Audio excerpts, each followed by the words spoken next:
السلام عليكم يا حبايبي، عاملين ايه؟ اخباركم ايه؟ وحشتوني قوي. النهارده نعمل اكله بسيطه خفيفه. نعمل سمك مكاريلي زي ما انتم شايفين كده. بسم الله ما شاء الله، تحفه جدا. غسلته طبعا كويس قوي. سمك مكاريل مغذي جدا طبعا، انتوا عارفين في اوميجا 3. هنعمله مشوي بطريقه جميله جدا.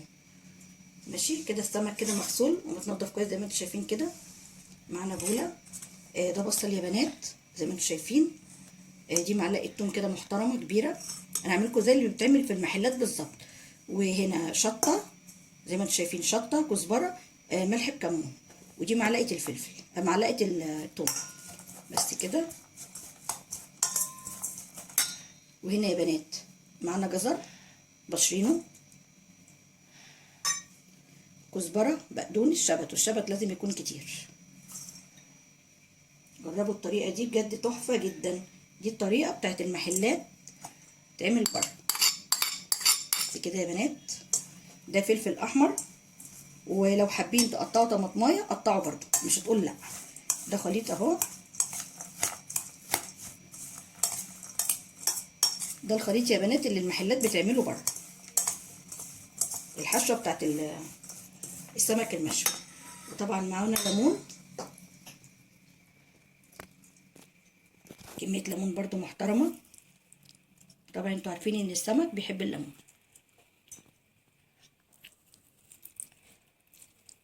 ولا نقلي ولا نوجع دماغنا.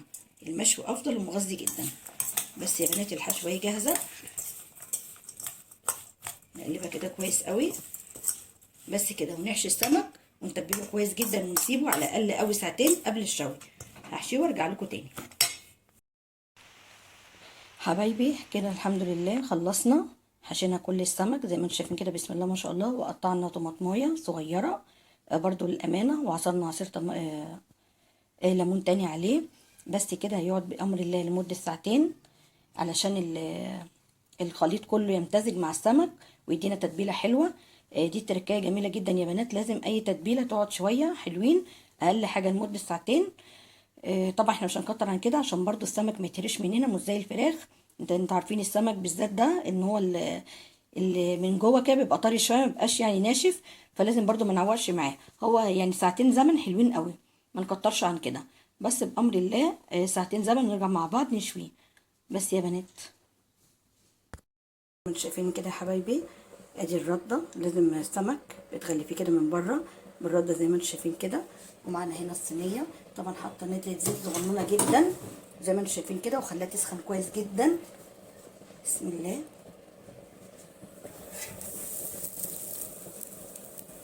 زي ما انتوا شايفين كده بالطريقه دي بتغلفيها كويس قوي، بترصيه كده.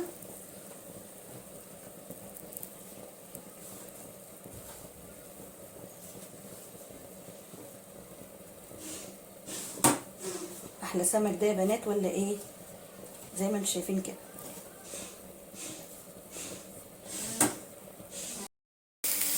زي ما انتوا كده شايفين يا حبايبي.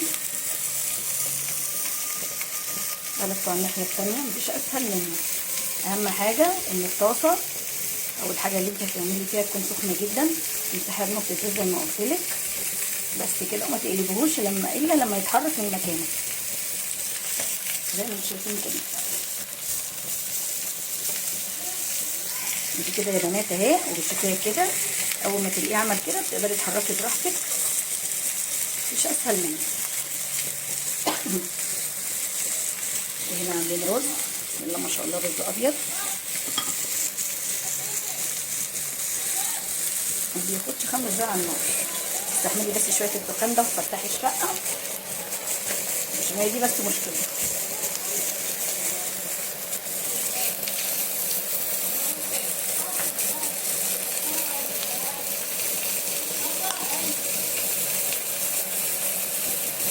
حاجه نضيفه وحاجه بيتي كده تستاهل بقى.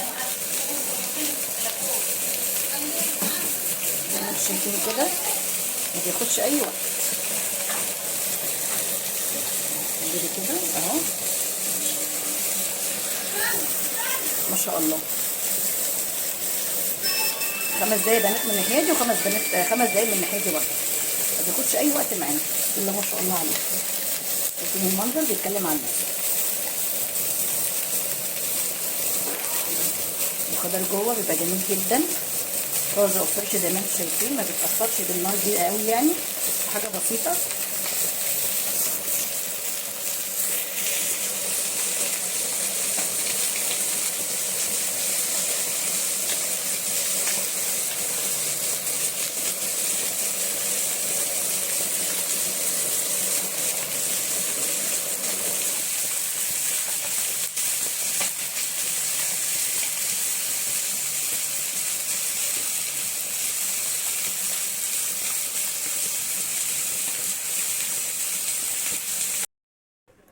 كده فطرنا يا بنات زي ما انتم شايفين، بسم الله ما شاء الله.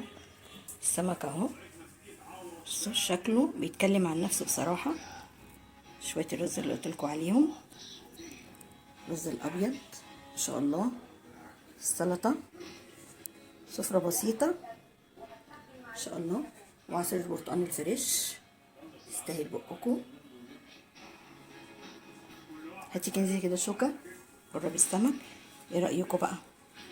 نشتري من بره ولا نعمله في البيت؟ بصوا حاجه كده خيال، خيال فعلا والله، جربوه بجد. بسم الله، شايفين ما شاء الله، شايفين السوا، بسم الله ما شاء الله، بيتكلم عن نفسه. والحشوه بقى حاجه تانية اهي، زي ما انتم شايفين كده، بسم الله ما شاء الله.